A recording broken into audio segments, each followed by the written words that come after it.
Muchas gracias a todos por acompañarnos y le concedo la palabra a Salvador, ya que nos tiene que abandonar, pero tiene que tomar un vuelo pronto, entonces le concedo la palabra para que haga su exposición.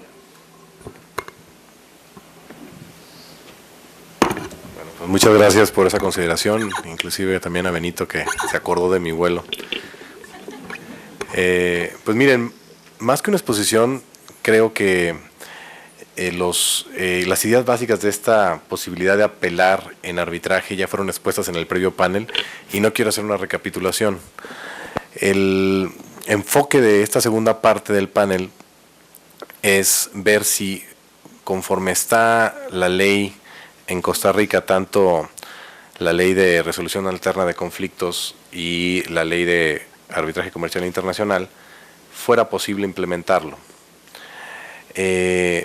Yo soy un abogado mexicano, tengo experiencia en disputas a lo largo de Latinoamérica, me ha tocado tanto arbitrales como judiciales en muchas jurisdicciones, en muchas sedes, y digamos puedo aportar la óptica de ese, digamos, litigante, si quieren, regional en arbitraje y en litigio transnacional sobre esa posibilidad. Y la conclusión es, yo no veo nada que lo impida. Y yo también soy de la idea de que al cliente lo que pida. Créanme que entiendo la posición y creo que en el ánimo personal la comparto, de que pues es un poquito contra natura el traer la apelación al arbitraje. Pero también sé, y lo sé por fuente directa, no les voy a mentir, cuando uno viene a Costa Rica, sí es pura vida. Jugué golf el fin de semana, me invitó Cristian Díaz a jugar, y él invitó a un amigo. Y sí me fue muy peculiar que él, ya platicando, él no es abogado, es una persona que se dedica a marketing y tiene negocio de anuncios en, digamos, en diversas fuentes, si quieren. Y me contó su amarga experiencia con el arbitraje. Le fue mal en un par de casos que tuvo, él y sus socios terminaron mal. Y lo que me decía es que lo que no le gustaba es que no hubiera tal cual la manera de que alguien lo revisara. Y eso fue ahorita, aquí en Costa Rica. Y a mí me ha tocado en mi práctica que sí, gente, general counsels de empresas que son clientes, abogados internos, no les gusta el arbitraje porque sienten que pues el one shot no los deja tranquilos. Entonces, atendiendo a eso, a que sí hay usuarios que preferirían tener la posibilidad de una apelación, pues yo no veo por qué los reglamentos de arbitraje de diversas instituciones no lo puedan ofrecer como un servicio adicional. A mí me parece que la solución que adoptó la AAA con su reglamento para apelaciones es bastante sensata. Estamos hablando de que ese proceso se puede desahogar entre 3-4 meses, tener el laudo revisado, confirmado o modificado. Pues no es un plazo tan largo. Hace mucho sentido, eso sí, cuando se trata de un arbitraje, por ejemplo, entre árbitro único y tener una etapa, digamos, de revisión del laudo ante un panel de 3 sobre no la prueba o la evaluación de la prueba, sino más bien temas de fondo, de derecho aplicable al fondo. Esa es la esencia del procedimiento. Ahora, me parece que, haciendo referencia, por ejemplo, a 3 artículos de la ley sobre resolución alterna de conflictos acá en Costa Rica, que lo esencial, a mí me parece que se sigue protegiendo la voluntad de las partes con el artículo 39. Las partes pueden escoger libremente el procedimiento que regula el procedimiento arbitral, y que finalmente la referencia que hay en el 64 a que solamente pueden interponerse los recursos de nulidad y revisión, que no se permita, digamos, en el 58 la apelación, dice, el laudo será definitivo y vinculante para las partes e inapelable. Hay una referencia expresa a que será inapelable, que esas referencias a esos recursos judiciales, a los que sí se pueden y a los que no se pueden, son recursos judiciales. No dice nada que no se pueda pactar como algo contractual en la cláusula de arbitraje o en referencia en la cláusula a un reglamento de arbitraje la posibilidad de una apelación. Esa apelación no será una apelación judicial, será una apelación arbitral. Entonces, para que esto llegara a funcionar y no fuera causa de más dolores de cabeza, tendría que estructurarse bien. Tendría que estructurarse de manera similar a como lo resolvió la AAA. No es digamos, algo que se use mucho. De hecho, las estadísticas no están tan lejanas a lo que pasa. Creo que los que pusieron estadísticas del uso de la apelación, por ejemplo, en el sistema inglés, en el sistema de ICDR, tampoco es que se use en todos los casos. Las partes lo deciden, pero cuando lo decidan, pues que se les preste el servicio. Ese es todo mi punto. Si lo fueran a implementar, yo sí recomendaría que se tiene que tener mucho cuidado en cada institución arbitral que lo vaya a incorporar en sus reglas, el buscar, por ejemplo, que tenga ciertas características que me parecen importantes. Una es el que no haya una confusión respecto a la definitividad del laudo.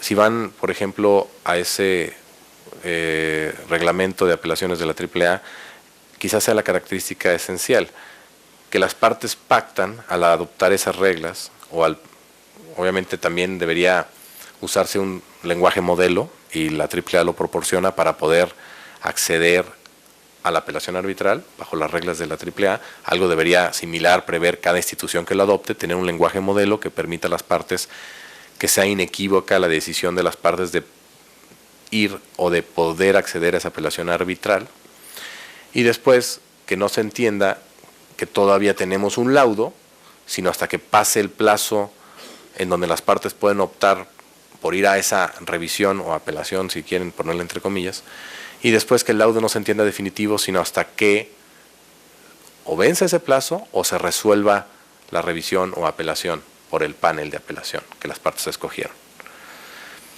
Yo creo que esas dos son las notas principales para que el sistema pueda funcionar. Ya la redacción, pues hay que ser muy cuidadosos para no incurrir en algún problema, digamos, de eficacia en el laudo que se llega a dictar. Y yo concluiría diciendo que si por ahí, con la regulación actual que se tiene en la ley RAC y en la ley de arbitraje comercial internacional, que las dos se fundan en lo mismo, en proteger la voluntad de las partes, y solamente la ley RAC hace referencia a que no será apelable el laudo, pero esa apelación es judicial, me parece que con esa regulación legal sí se podría implementar con la que se tiene. Y que si llega a haber un laudo anulado porque algún juez considere que la ley no le permite a los centros, por ejemplo, instaurar la apelación, ni a las partes pactar una apelación en su procedimiento arbitral, pues me parece que sería inconstitucional. El artículo, creo que es el 43, me parece, de la Constitución costarricense es muy claro en proteger a nivel constitucional ese derecho a arbitrar, terminar sus diferencias patrimoniales por medio de árbitros. Y la apelación no lo cambiaría, estarían todavía terminando la diferencia por medio de árbitros. Entonces me parece que, y con eso concluiría, me parece que sí se podría, habría que hacerlo bien nada más.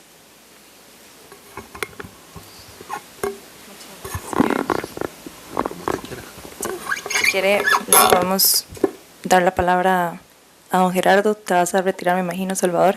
Muchísimas gracias por todo.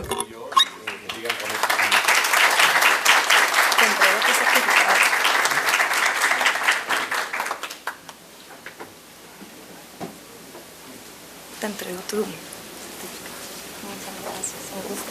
Gracias, hasta luego. Buen viaje. Adelante. Bien, en primer lugar, darle gracias por la invitación y darle gracias a todos por estar aquí. Como les decía cuando me invitaron, me alegra mucho ver que hay organizaciones de jóvenes árbitros que están enfocados en tomar la estafeta, ¿verdad? Y seguir adelante. Y me alegro mucho de ver a tantos jóvenes porque entre más temprano empiecen, más futuro tienen en este maravilloso campo que es el del arbitraje. Yo sí quisiera, solo para cerrar algunos puntos, como hacer algunas notas sobre el tema en general, ¿verdad? En primer lugar, cuando hablamos de una apelación contra laudo, tendríamos ciertamente la posibilidad de que a través de una reforma se instalara una apelación judicial.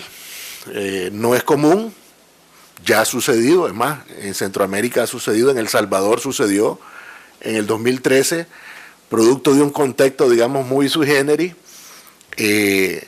Se metió a punta de martillazos una disposición como aquella que dice, donde dice Diego, ¿verdad? El artículo 66 tenía aquella disposición pues normal y típica en todas las leyes modelos que dice que no hay más recursos que el de nulidad, y entonces incluyeron un 66A que dice que sí, que hay apelación, en los laudos de derecho hay apelación, dice. Eso desató todo un conflicto de carácter judicial incluso, en el cual hubieron unas cortes que dijeron específicamente eso es abiertamente inconstitucional, porque la Constitución salvadoreña, al igual que la de ustedes, tiene una disposición que protege el derecho de las partes a resolver sus asuntos por arbitraje. Y entonces decían unos jueces, esto violenta el derecho de la parte. ¿Por qué? Porque entonces ya no sería una decisión arbitral, sería una decisión judicial. Luego hubo un recurso de inconstitucionalidad contra la norma y pues las cortes fallaron como suelen fallar, diciendo que no, porque efectivamente ellos tenían la capacidad de resolverlo. Entonces, un poco estableciendo esa comparación, yo creo que en el caso particular de Costa Rica no sería una opción, probablemente, porque yo sí creo que sería inconstitucional, ¿verdad? Una norma de ese carácter, porque le estaría privando a las partes del derecho de resolver su asunto en sede arbitral y estaría trasladando el conocimiento final a los tribunales. Entonces, en el caso de Costa Rica, yo creo que efectivamente, aún con una modificación en la ley RAC, no sería adecuado, y desde mi perspectiva sería inconstitucional, incluir una apelación judicial. Haber dicho eso, entramos al otro lado de la acera, ¿verdad? La apelación en sede arbitral. A veces decimos que eso, como decía, es una expresión muy usual, que dicen es que eso es totalmente contrario a la naturaleza del arbitraje. Pues no siempre. Hay quienes lo han hecho, unos con mayor éxito que otros. Salvador citaba el ejemplo de AAA. En España también hay una institución arbitral que es el Tribunal Arbitral de Valencia, que estableció unas reglas de apelación. El Club Español de Arbitraje tiene reglas de apelación también. Entonces, no es que sea imposible, ¿verdad?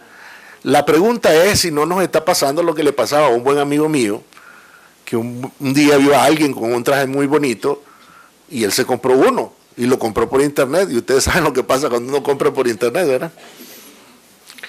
Entonces lo compró y luego se lo puso y no había forma que le quedara, pues, o sea, era una cosa horrorosa. Y alguien con mucho cariño le dijo, eso no vale. Y él dijo, sí, pero es bonito. Es bonito, y en internet se miraba muy bien. Entonces, cuidado que nos está pasando eso, ¿verdad? Bueno, pues si lo hicieron los españoles, lo hicieron en Estados Unidos, ¿y por qué no lo vamos a hacer nosotros?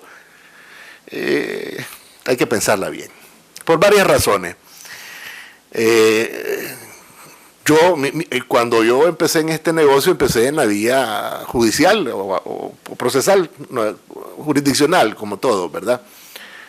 Tuve un tiempo del cual pues fui juez, ya me compuse, sí, no me queden viendo así, y luego entré al camino del arbitraje, que me encantó. Entonces, siempre cuando hablábamos de la apelación, recuerdo una historia que estaba la parte material esperando, ¿verdad?, el teléfono, la decisión, y entonces el abogado lo llama y le dice, mire, triunfó la justicia. Y entonces la parte le dice, apele de inmediato. ¿Verdad? Entonces, cuidado, nos pasa eso. ¿Por qué? Porque, seamos francos, cuando la apelación se vuelve muy fácil, existe aquella expresión, el incentivo perverso de apelar porque sí, ¿verdad?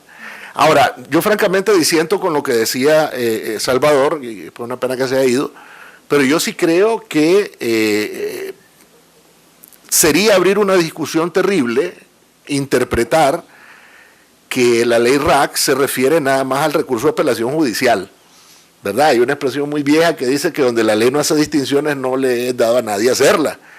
Y entonces la pregunta es si valdría la pena que un centro se tomara todo el trabajo de hacer un reglamento con todo lo que conlleva para arbitraje, para que luego tengan retratado el recurso de nulidad diciendo, pero ¿y esto de dónde salió eso? Si la ley dice que no hay apelación, solo hay recurso de nulidad y de revisión.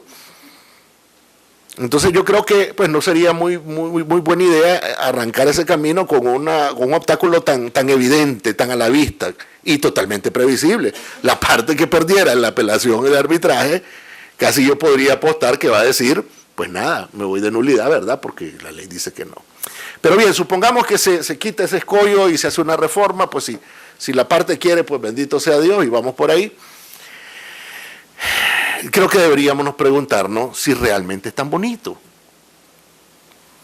Se dice, bueno, las partes suelen pedir un tribunal de segunda instancia pensando que alguien revise su fallo. Vamos, seamos claros, la parte puede pedir esto por dos razones. La primera es porque francamente crea que su caso no fue fallado adecuadamente. Vamos a suponer la buena fe.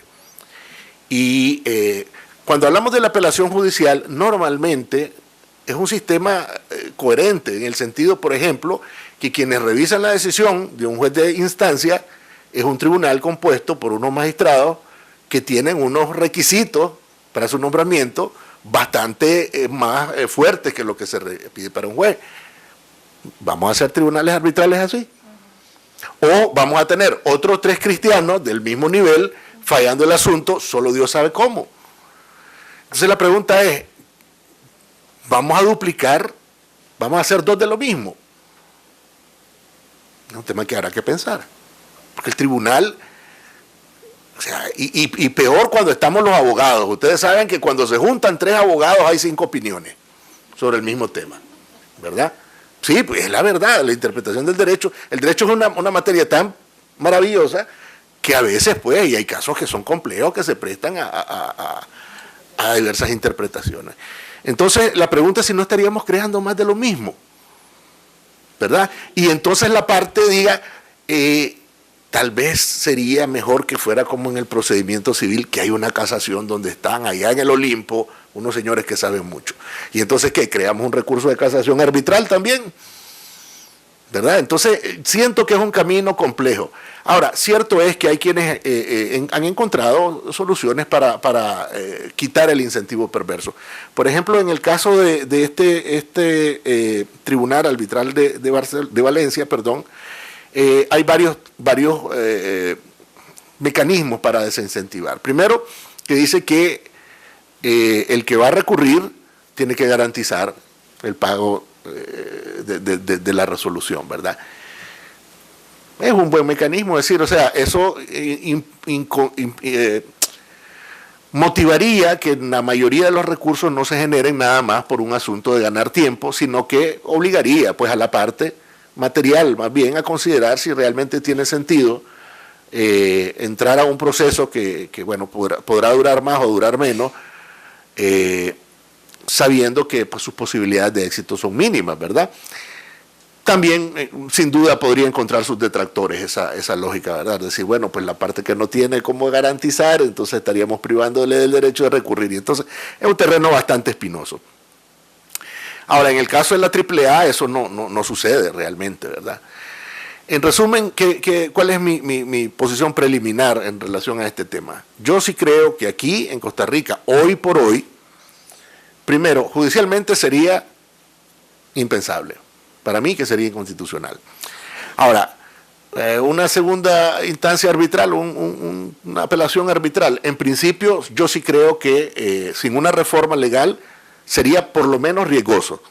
¿Verdad? Sería abrir la caja de Pandora a una cantidad horrorosa de impugnaciones fundadas, digamos, en que no es legal, porque la ley expresamente dice, pues, allá cuando yo aprendí español, que fue hace bastante, únicamente significa no hay más, ¿verdad? Y entonces para mí no sería, creo yo, para cualquier abogado no sería difícil armar toda una película diciéndole a un tribunal, a la sala de ser, diciéndole este fallo es anulable porque viola abiertamente la ley RAC, ¿verdad? La ley RAC dice, no recuerdo ahora si dice solamente, para mí no admite muchas interpretaciones.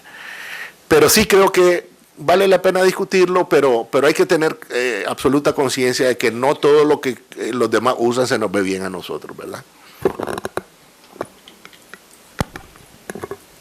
Muchas gracias. Vamos a escuchar la opinión de María Eugenia y desde su perspectiva de su país donde ejerce. Y luego al final vamos a escuchar a Abraham con respecto a Costa Rica. Entonces le voy a dar la palabra a María Eugenia.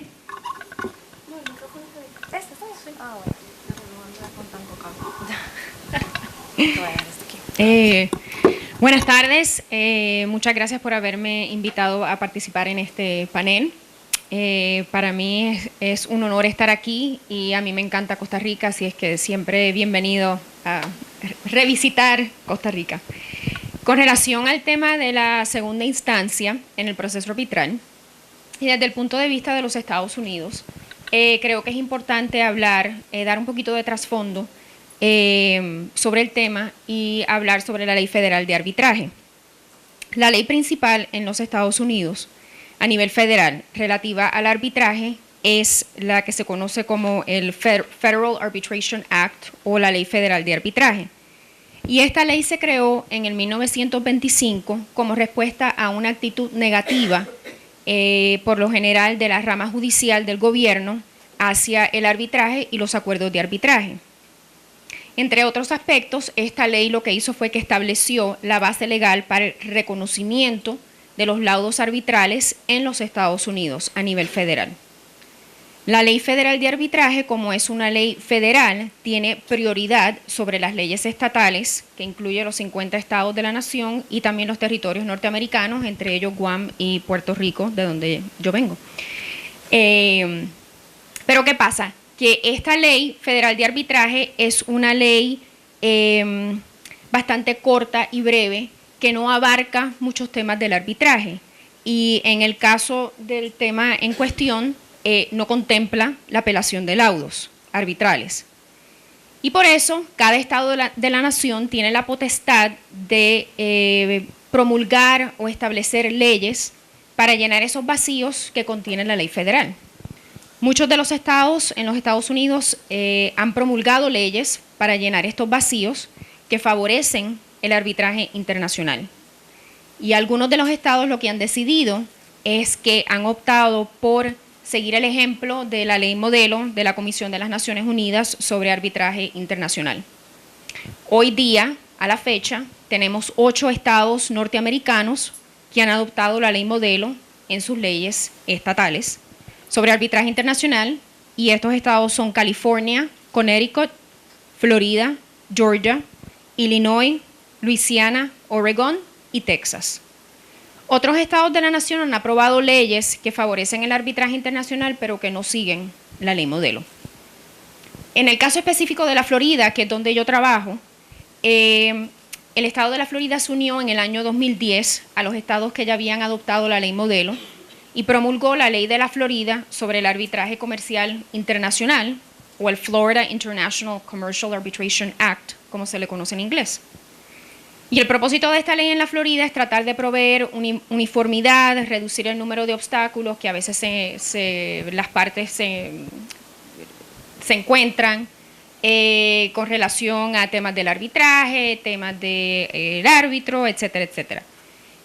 Dicha ley solamente aplica si la sede del arbitraje se encuentra dentro del estado de la Florida.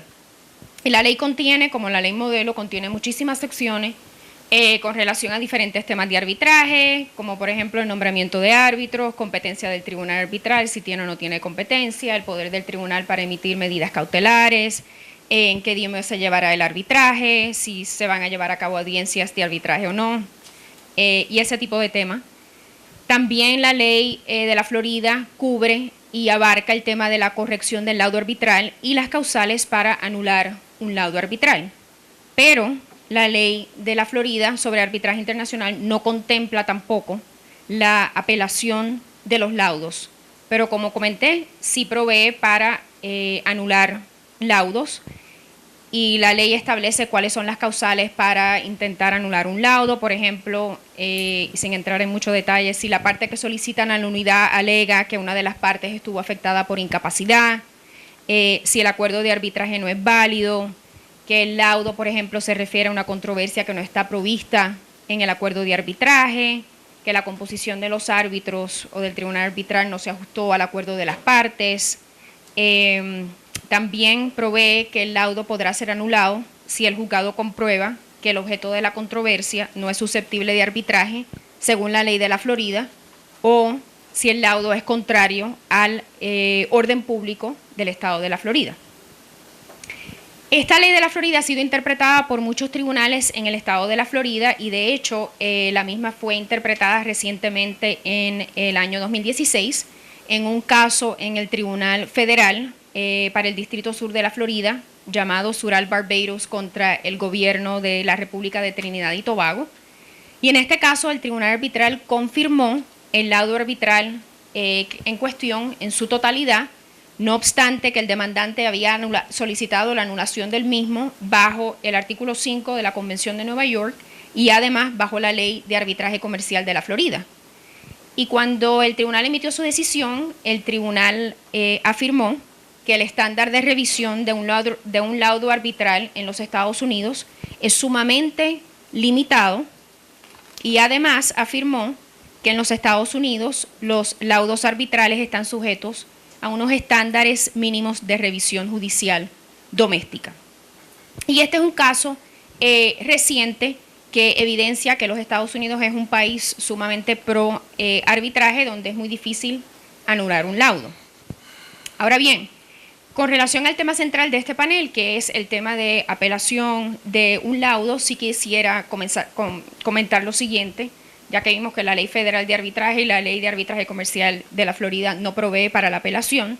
En los Estados Unidos, y se mencionó brevemente, la Asociación Americana de Arbitraje y el Instituto Internacional para la Prevención y Resolución de Conflictos, que se le conoce CPR por sus siglas en inglés, tienen unos reglamentos específicos que sí proveen para la apelación de un laudo arbitral. En el caso de la AAA, las reglas se le llaman los Optional Appellate Arbitration Rules, y las más recientes están en vigor desde el 1 de noviembre del 2013. Y en el caso de la CPR, las reglas se le llaman el Arbitration Appeal Procedure, y las más recientes están en vigor desde el 2015. Y estos mecanismos de apelación se implementaron principalmente porque muchos usuarios o algunos usuarios en los Estados Unidos se quejaban y a veces se oponían al arbitraje por, como ya hemos escuchado, porque no tenían la oportunidad de presentar una apelación. Y entonces esta apelación surge en el caso de la CPR y de la AAA como una medida para atender esta inquietud de los usuarios respecto a la falta de apelación de un laudo arbitral. Pero lo interesante es, y se mencionó brevemente también hace unos minutos, que a pesar de que se ha implementado esta solución, el mecanismo de apelación ante la CPR y la AAA ha permanecido yo diría que en desuso. Y según he podido constatar, haciendo las búsquedas que hice antes de venir acá, el CPR y la AAA solamente han tenido un muy pequeño número de casos de apelación en los últimos años, con lo que parece que o la solución simplemente no ha sido muy atractiva para los usuarios, o que las partes simplemente no han llegado a acordar el tema de la apelación, porque las reglas de la AAA de apelación y las reglas de la CPR de apelación claramente especifican que las partes tienen que estar de acuerdo en que se va a someter esa apelación. No es una decisión unilateral de una parte, tiene que haber un acuerdo, ya sea en el acuerdo de arbitraje del contrato en cuestión, o luego las partes pueden llegar a un acuerdo con relación a someter el laudo a apelación. Y bueno, para ser honesta, yo, debido a la práctica que tengo y como trabajo en Estados Unidos, no he contemplado, no he tenido la experiencia de participar en un caso donde el laudo haya sido apelado, sí anulado, sí laudos donde sea el tribunal, una parte alega que no se puede ejecutar por X y Y razón, las causales ya sabemos son bastante limitadas. Así que siempre me interesa escuchar las anécdotas de mis colegas. Gracias. Muchas gracias.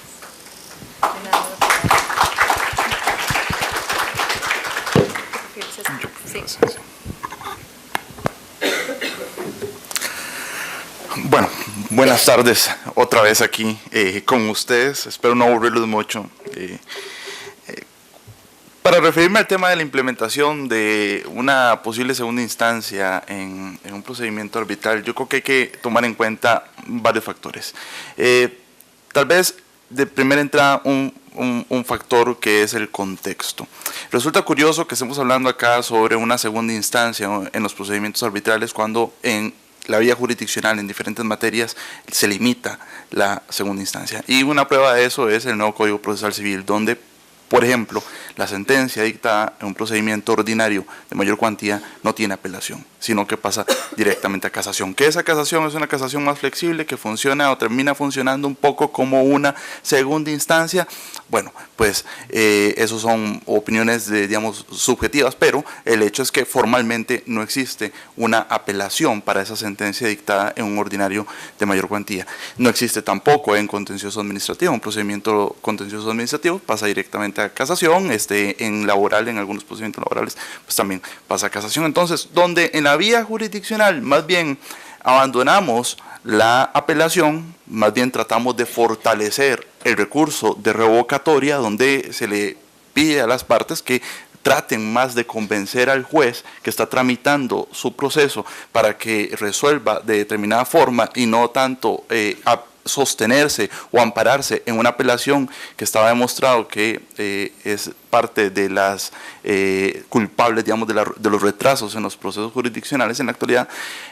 Pues ahora hablemos, digamos, de una segunda instancia en un procedimiento arbitral. Entonces, por ahí resulta, digamos, un poco curioso y que vale la pena tomar en cuenta. Desde luego, yo soy un liberal y no estoy para nada opuesto a que haya una segunda instancia, digamos, un recurso de apelación en un procedimiento arbitral, y por supuesto que considero que las partes, como lo han dicho los antiguos, digamos, los panelistas anteriores, más bien, las conclusiones que llegaron de que le pertenece a las partes la decisión de construir, digamos, ese procedimiento arbitral y decidir si quieren una segunda instancia o no, pues yo estoy completamente de acuerdo con eso, que le corresponde a las partes construir, porque si no, poca diferencia también habría mucho con un procedimiento judicial, ¿verdad? Estaríamos cada vez más rígidos. Entonces, que no se malinterprete eso.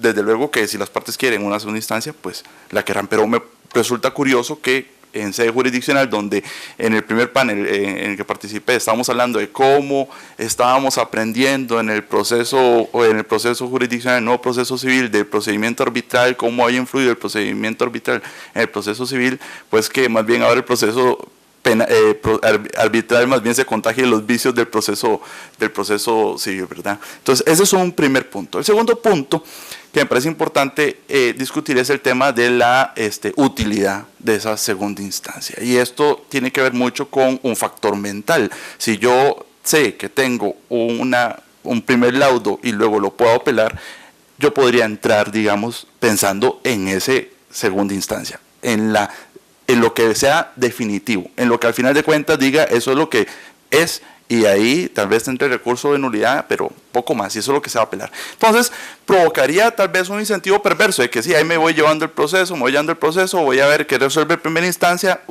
perdí, pero bueno, pero de todos modos no es el que decide finalmente, sino que es en la apelación de ese laudo donde se decide finalmente. Y entonces eso provoca en la mentalidad de los litigantes litigar pensando en la segunda instancia, así como en materia civil muchos litigan pensando en casación y todo lo van dirigiendo a la casación. Incluso presentan recursos de apelación que parecen recursos de casación, diciendo violación directa de la ley, un error de hecho en la apreciación de la prueba, es un recurso de apelación. lo obliga a hacer que los litigantes vayan ya pensando en esa apelación del laudo. Y entonces, ¿qué pasa con ese tribunal arbitral que tramitó todo el procedimiento y dictó ese, digamos, primer laudo? Eran unos árbitros tramitadores, más o menos. Entonces, resulta complicado. A mí me cuesta, digamos, pensarlo, le veo poca utilidad. Entonces, ese es un laudo inicial para ver cómo nos va, más o menos. Tal vez podría servir para que eventualmente, frente a una para un mal resultado en ese primer laudo, pues conversemos con los clientes a ver si conviene más negociar antes de apelar y esperar a que lo confirmen en una segunda instancia.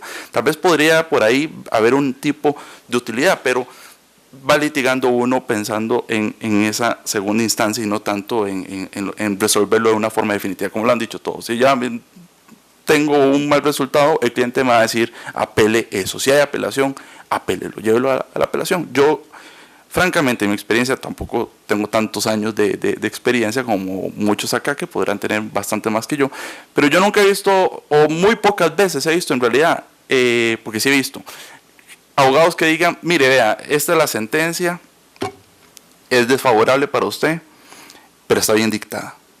Y apelarla, o incluso interponer un recurso de apelación, de casación, es ganar tiempo, pero no va a cambiar, digamos, el resultado de esa sentencia, y eventualmente en casación hay un desincentivo adicional que es una condena en costas de esa casación. Entonces, ustedes verán si quiere hacerlo o no, digamos, pero se ve poco. Y si no hay un desincentivo de ese tipo, como una condena en costas, si quiero ir a apelar en un procedimiento arbitral, pues todo el mundo va a ir a apelar. Eso en cuanto a esos primeros factores. Los otros factores tienen que ver con la redacción de las normas actuales que están en este país. Y si ustedes me permiten, quiero hacer una diferenciación entre la Ley de Arbitraje Comercial Internacional y la Ley RAC, porque tenemos estas dos leyes que regulan, por un lado, el arbitraje internacional y por otro lado, el arbitraje doméstico. En cuanto a la Ley de Arbitraje Comercial Internacional, cabe decir que está inspirada en la ley modelo de la Comisión de las Naciones Unidas para el Derecho Mercantil Internacional, y que en esa ley modelo, en una nota explicativa de la Secretaría de la Comisión, se dice que,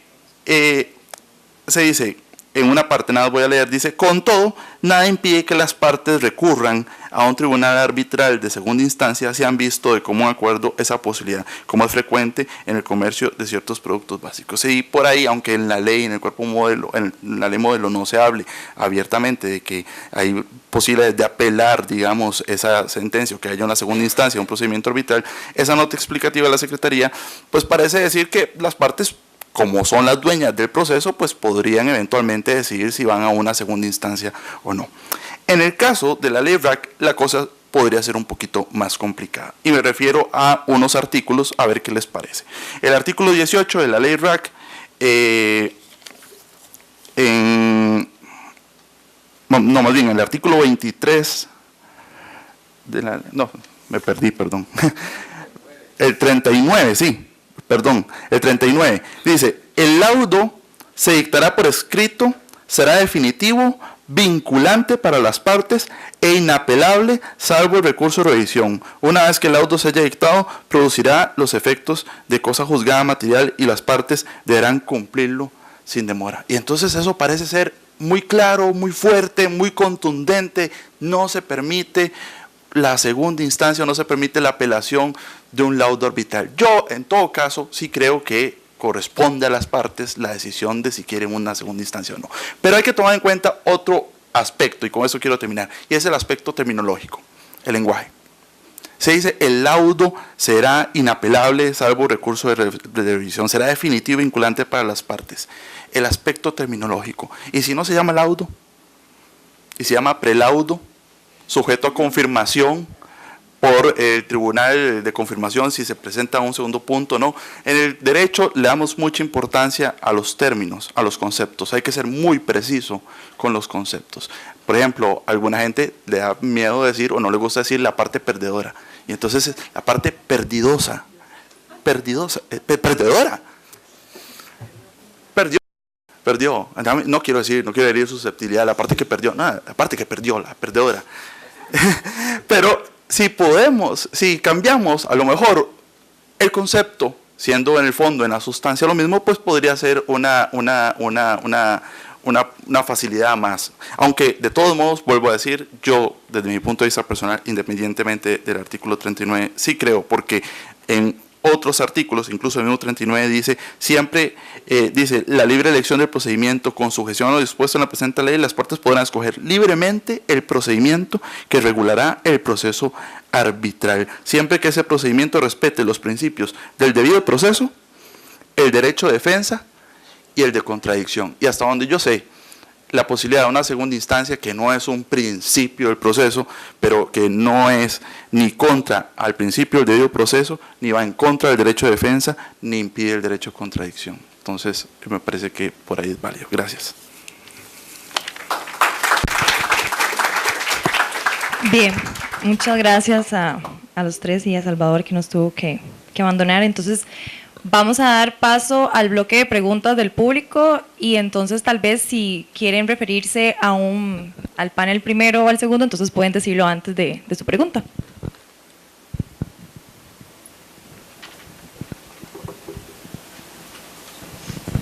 Gracias. Mi nombre es Milan Pejnovic, yo vengo del Perú. Bueno, y digo esto porque voy a comentar primero un poco sobre la experiencia que acabamos de tener, y a raíz de eso las preguntas que quiero hacer. Igual felicitar a ambos paneles, porque ese es un tema que en Perú justamente lo hemos estado discutiendo bastante, la segunda instancia a raíz de temas de corrupción que salieron como consecuencia de arbitrajes, venta de terrenos a personas que no eran propietarios, ¿no? Contratos con el Estado, en el que había colusión entre las partes y los árbitros, y esa circunstancia lo que generaron es toda una discusión, en especial en el Congreso, y uno de los congresistas propuso, ¿no? ¿Por qué no hacemos una segunda instancia? En este caso, la propuesta era más judicial, y la discusión fue en ese momento alrededor de si existían mecanismos para resolver ese problema puntual por el que se quería plantear la segunda instancia, ¿no? Para evitar tener una segunda instancia, porque en general la visión era, como muchos acá han dicho, si las partes no lo han pactado, no se puede, y nuestra ley habría que modificarla, porque en nuestra ley tenemos, una vez más, jurisdicción arbitral en la Constitución, y nuestra ley arbitral dice que solamente va a la anulación. Entonces, la discusión fue por ahí, y interesante, la solución que dan muchos es, nosotros tenemos un amparo arbitral, pero es un amparo muy acotado, porque nosotros también tenemos el problema de la tutela o el amparo en un momento, y hay una decisión muy interesante sobre, en un caso que dicen, el amparo solo procede en supuestos muy específicos, y uno de ellos, por ejemplo, es cuando una parte no signataria quiso ingresar al arbitraje y no se le permitió. Por ejemplo, el propietario de un terreno que quiso ingresar como propietario y dijeron no, y después se tiene su terreno, entonces, ¿qué derecho tenía él, por ejemplo, a ingresar? Puede plantear un amparo. O, por ejemplo, cuando, digamos, no se ha aplicado un precedente vinculante del Tribunal Constitucional por parte del Tribunal Arbitral, que ya se ha dicho que el Tribunal Arbitral está obligado a seguir los precedentes vinculantes del TC en ese caso, ¿no? Entonces, el amparo ha sido la vía para evitar, hasta el momento, tener que llegar a la segunda instancia en el caso del arbitraje. Y bueno, y mis dos preguntas van. Uno, cuando estaban hablando en ambos paneles, se venía a la mente casos en los que hay una suerte de doble instancia arbitral. Y es, por ejemplo, cuando tienes en contratos de ejecución continuada, como los contratos de construcción, tienes un primer dispute board que tiene una decisión que finalmente, en algunos casos, no es vinculante, porque tienes un segundo paso en el que le permites, por un arbitraje propiamente dicho, revisar esa decisión. Y he visto varias cláusulas arbitrales que tienen esa suerte rara de dos instancias, no le llaman segunda instancia arbitral, pero es como que un two-step arbitration clause. ¿Y qué comentario tendrían sobre eso?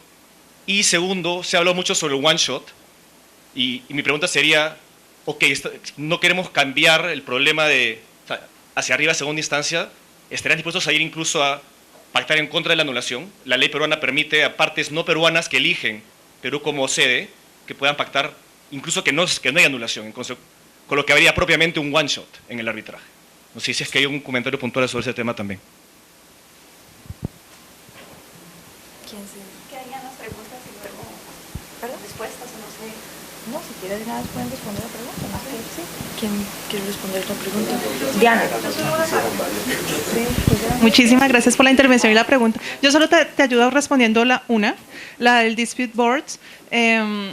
Yo no lo veo como tú necesariamente como una apelación o como una especie de segunda instancia, porque el principio o como yo lo he visto en la práctica también, es que en esa en esa dispute board lo que va a hacer es más una cuestión técnica.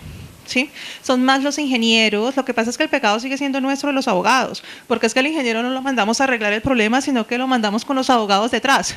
Y lo entrenamos además para que vaya y negocie y para que vaya a tratar de solucionar el problema. Entonces yo, primero que todo, la filosofía de la norma es, o por lo menos en la SDI, cómo funciona, es más que, o yo lo he visto, es básicamente arreglemos este problema técnicamente. Porque la construcción está ahí, no la podemos parar. Es más caro volver a contratar, es más caro volver a parar todo y volver a reiniciar todo dejando ahí los 3 pedazos de columnas ya levantadas. Entonces tratemos de salvar el proyecto, pero salvémoslo técnicamente. Busquemos soluciones técnicas. Ahora, lo que es cierto es que los árbitros después, si el problema persiste, pueden revisar esa decisión que se tomó ahí. Y creo que es sano que lo hagan, porque finalmente, y si la cosa se hizo bien, sería más que todo como una cuestión muy técnica. Entonces sería como tener ya un apoyo de lo que pasó efectivamente ahí en esa construcción. Por lo tanto, no es realmente yo no lo vería como una doble instancia. Son 2 procedimientos, en mi entendimiento, diferentes. Ahora, es cierto que hay dispute boards donde se sientan abogados a solucionar el problema, pero el origen, o como debería ser la cosa más bien, es que se sienten los técnicos, los ingenieros, a solucionar ese problema. Ahí queda. ¿Es una pregunta o contestar? Sí, es que quiero comentar algo. Gracias. Estoy de acuerdo con Diana. Yo no veo ese tipo de cláusula, la he visto mucho en mi práctica. Es lo que le llamamos la cláusula escalonada. Y básicamente establece un requisito. Antes de poder llegar al arbitraje, tienes este requisito de que las partes tienen que tratar de resolver su disputa, ya sea ante un dispute board, ya sea ante la junta de las compañías. O sea, si la cláusula te dice exactamente cómo hacerlo. Y muchas veces te dice, bueno, si no lo resuelves en 30 días, y la decisión, la misma cláusula de arbitraje te lo puede decir, la decisión de este primer paso va a ser binding. Si no se resuelve en 30 días, entonces una de las partes puede solicitar el inicio del arbitraje, y una cosa no tiene que ver con la otra. La relación, la manera en que yo lo veo, la relación es que uno es un requisito para poder llegar al arbitraje, y si no cumples con el primero, entonces ya una de las partes va a decir, bueno, el tribunal no tiene competencia, no puedes ir al arbitraje, etcétera, etcétera. Pero no es una segunda instancia. Parecería que es una segunda instancia, pero en realidad no lo es. Es la cláusula escalonada en que se le añade ese extra step. Lo he visto mucho en casos de construcción, que son casos que por lo general tienen millones y millones y millones de dólares en posibles disputas, y las partes lo añaden simplemente como que para intentar lograr llegar a una resolución y resolver su disputa antes de empezar a gastar, bueno, podría ser millones y millones de dólares en honorarios de abogados, bien para nosotros, pero no para el cliente. Y así es que yo lo he visto. O sea, sí, otra pregunta.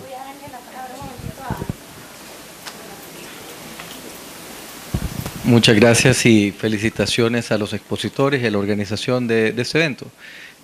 Mi nombre es Germán Duarte, yo soy abogado calificado tanto en El Salvador como en Costa Rica, entonces quiero hacerle un comentario sin pecar de malcriado, pero para precisar la intervención que usted hizo, ya que hizo referencia a la Sala Constitucional de El Salvador.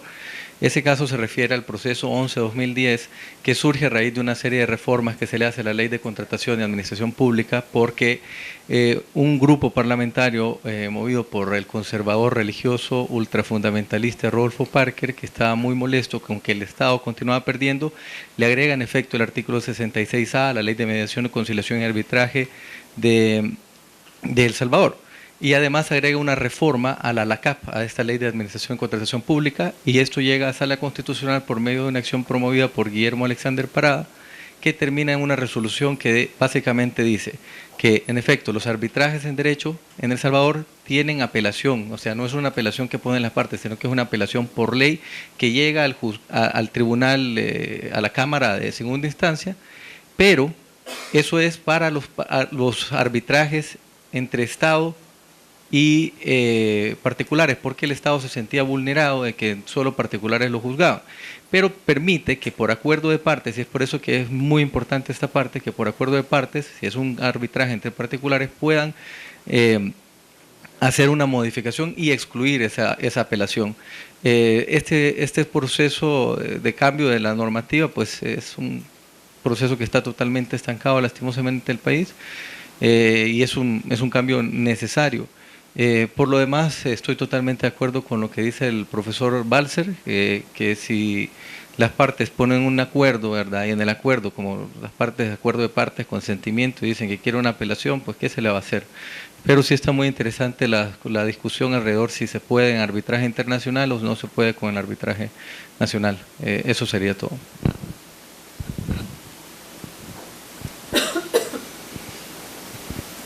Gracias.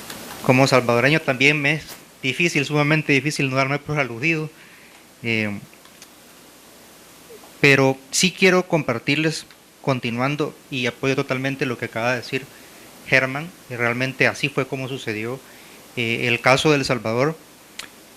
Yo sigo pensando que, a pesar de que la Sala de lo Constitucional dijo de que no es inconstitucional, muchos profesionales, muchos árbitros y mucha gente que estamos en el mundo del arbitraje seguimos pensando que es inconstitucional la apelación en El Salvador, como primer punto.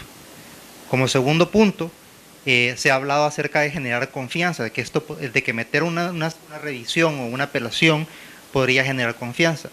Yo lo que les puedo explicar por la experiencia ya vivida es que no ha generado ninguna confianza el hecho de haber metido la apelación en la Ley de Mediación, Conciliación y Arbitraje, que por el contrario lo que ha hecho es ahuyentar a los empresarios sobre el uso del arbitraje.